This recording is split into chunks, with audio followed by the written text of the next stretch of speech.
देखिए, पाकिस्तान के साथ अगर आपने कहा बिजनेस करने में, उनका रियल बिजनेस तो टेररिज्म है ना।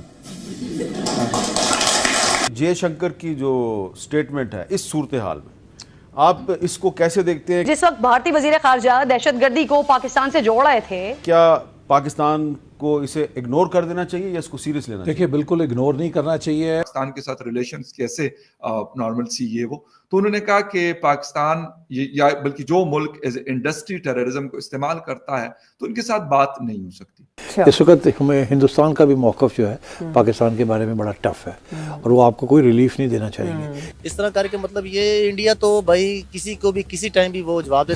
अगर अब हम तिजारत बहाल ही करना चाहते हैं भारत के साथ, हमारे लिए एक लिहाज से बहुत ज़रूरी हो गया है, क्योंकि हम तो रिलीफ चाह रहे हैं ना ट्रेड के साथ, कि जिन जिन चीज़ों की यहाँ कीमतें ज़्यादा हैं अगर हिंदुस्तान से अक्रॉस द बॉर्डर आ जाती हैं तो इन्फ्लेशन कम हो जाएगी, स्पेशली फूड इन्फ्लेशन। हमारे नए वज़ीर ख़ारजा इसहाक़ डार यूके जाना भारत बड़ा ज़रूरी होता है हम लोगों के लिए, चाहे दावत मिले या ना मिले हम पहुँच जाते हैं। फिर वहाँ पर उन्होंने रिक्वेस्ट भी की एक मीटिंग के लिए, वहाँ पे जो ब्रिटिश फॉरेन सेक्रेटरी हैं कैमरून, लॉर्ड कैमरून, लेकिन उन्होंने मीटिंग देने से इनकार कर दिया। दुबई की पुलिस ने 202 पाकिस्तानी बेकारियों को अरेस्ट किया है। उन्होंने कहा है कि ये लोग यहाँ पर आ जाते हैं, कोई काम धंधा नहीं करते। भारत के साथ हमारी तिजारत बहाल हो जाए, क्योंकि अभी भी बहुत सी चीज़ें जो आती हैं भारत से वाया दुबई आ रही हैं या थर्ड पार्टी आ रही हैं, तो जब पाकिस्तान पहुँचती हैं तो महंगी पड़ती हैं।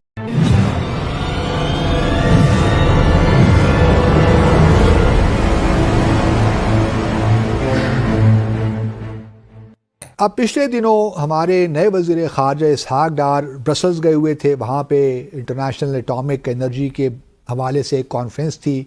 उसके बाद वो पहुँच गए यूके, क्योंकि यूके जाना भारत बड़ा ज़रूरी होता है हम लोगों के लिए, चाहे दावत मिले या ना मिले हम पहुँच जाते हैं। फिर वहाँ पे उन्होंने रिक्वेस्ट भी की एक मीटिंग के लिए, वहाँ पे जो ब्रिटिश फॉरेन सेक्रेटरी हैं कैमरून, लॉर्ड कैमरून, लेकिन उन्होंने मीटिंग देने से इनकार कर दिया। अलबत्ता टेलीफोन पे ज़रूर बात की हमारे वज़ीर ख़ारजा के साथ। हमारे वज़ीर ख़ारजा ने उनको पाकिस्तान आने की दावत भी दी, लेकिन मुलाकात नहीं हो सकी। वहाँ पे फिर पाकिस्तान जो हाई कमीशन है लंदन में, हमारे वज़ीर ख़ारजा ने वहाँ पे एक प्रेस कॉन्फ्रेंस भी की और एक सवाल के जवाब में उन्होंने हमें बताया कि जी हाँ, पाकिस्तान के जो ताजिर हैं वो चाहते हैं कि भारत के साथ हमारी तिजारत बहाल हो जाए, क्योंकि अभी भी बहुत सी चीज़ें जो आती हैं भारत से वाया दुबई आ रही हैं या थर्ड पार्टी आ रही हैं, तो जब पाकिस्तान पहुँचती हैं तो महंगी पड़ती हैं हम लोगों को।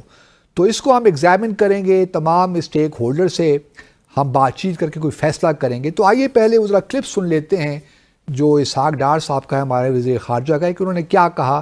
पहले वो सुनते हैं और फिर हमारे जो मेहमान हैं उनसे हम बात करते हैं। कम्युनिटी पाकिस्तान में काफ़ी ये अपील भी करती है, डिमांड भी करती है। बजट से पहले मेरी सबसे मीटिंग हुई, क्योंकि लास्ट ईयर का बजट मैंने एज फाइनेंस मिनिस्टर पेश किया था 20, 23, 24 का, तो उन सब की ये थी कि जी हमारी हम जो इम्पोर्ट्स तो अभी भी हो रही हैं वो। जी नाज़रीन, ये भी याद रहे कि जब पीटीआई की हुकूमत थी और पीटीआई ने एक पॉलिसी फार्मूलेट कर ली 5 अगस्त 2019 के बाद, तो उस वक्त भी पीटीआई की काबीना के अंदर से भी ऐसे लोग थे, मिसाल के तौर पर रज़ाक दाऊद साहब जो कि उस वक्त कॉमर्स के मिनिस्टर थे, वो भी इसी किस्म की बातें करते थे कि जी तिजारत तो बहाल कर ही लेनी चाहिए। फिर मियाँ मनशा साहब बार बार हमें ये कहते रहे, और जो बहुत बड़ा नाम है पाकिस्तान के कारोबारी हल्के से जो सनतकार हैं, तो वो भी यही बातें करते रहे। तो अब इसहाक़ डार साहब ने भी यही कहा है। पूछा कि जी पाकिस्तान के साथ रिलेशंस कैसे नॉर्मल सी ये वो, तो उन्होंने कहा कि पाकिस्तान या बल्कि जो मुल्क एज इंडस्ट्री टेररिज्म को इस्तेमाल करता है तो उनके साथ बात नहीं हो सकती।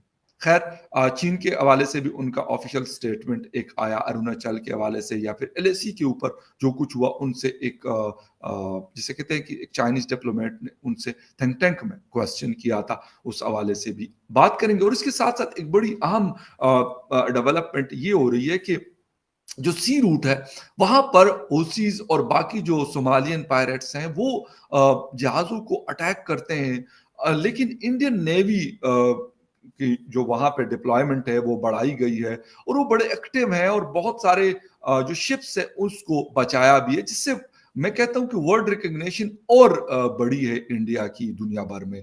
जिस तरह भी हमने बल्गारिया को देखा इससे पहले और कंट्रीज का हमने देखा, पाकिस्तान के जो फिशरमैन है उनको बचाया गया था 1-1.5-2 माह पहले, उनकी कश्ती को बचाया था। तो इस तरह की चीजें ऐसे लग रहा है कि एज ए ग्लोबल पावर अपनी चीजों को एक्सपेंड कर रहा है। आप शुरू करेंगे, डॉक्टर जयशंकर बड़े एक्टिव रहते हैं थ्रू आउट वर्ल्ड, उनका जाना और मुख्तलिफ थिंक टैंक्स में, मुख्तलिफ इवेंट्स में वो पार्टिसिपेट करते हैं और मतलब सुना भी बहुत सीरियसली जाता है, उनकी कोई भी स्टेटमेंट उनका हो बड़ा सीरियसली लिया जाता है दुनिया भर में। चीन के साथ भी इंडिया के मामलात मैं कहूँगा अगर खराब नहीं है तो बहुत अच्छे भी नहीं है। सेम लाइक दैट पाकिस्तान के साथ भी अगर खराब नहीं है तो बहुत अच्छे भी नहीं, आना जाना नहीं है, हाई कमिश्नर नहीं है, ना पाकिस्तान का दिल्ली में है ना दिल्ली का यहाँ इस्लामाबाद में है, बाकी स्टाफ जो है वो मेंबर्स यहाँ पे अपनी अपनी ड्यूटियां सर अंजाम देते हैं। अच्छा, बात होती है अक्सर, ये बात पाकिस्तानियों से भी पूछ ली जाती है और इंडिया वालों से भी पूछ ली जाती है कि जी ताल्लुकात ये वो फलां का, और क्लैशेस भी रहते हैं, तो कभी कभार जब हालात खराब होते हैं उस हवाले से भी क्वेश्चन होते हैं।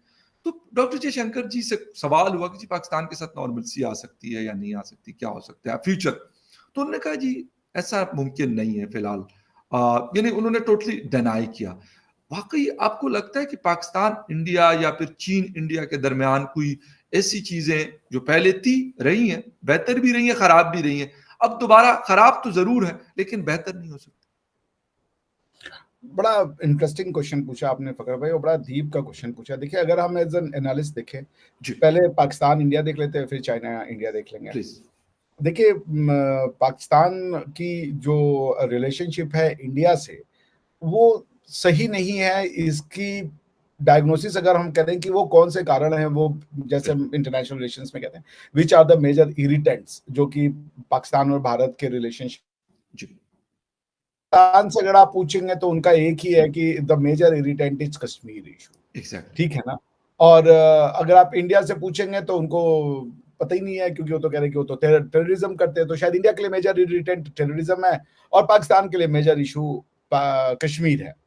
जी बिल्कुल। पॉइंट ये कि क्या ये इशू रिजॉल्वेबल है? क्या कश्मीर का इशू रिजोल्यूशन के थ्रू आ सकता है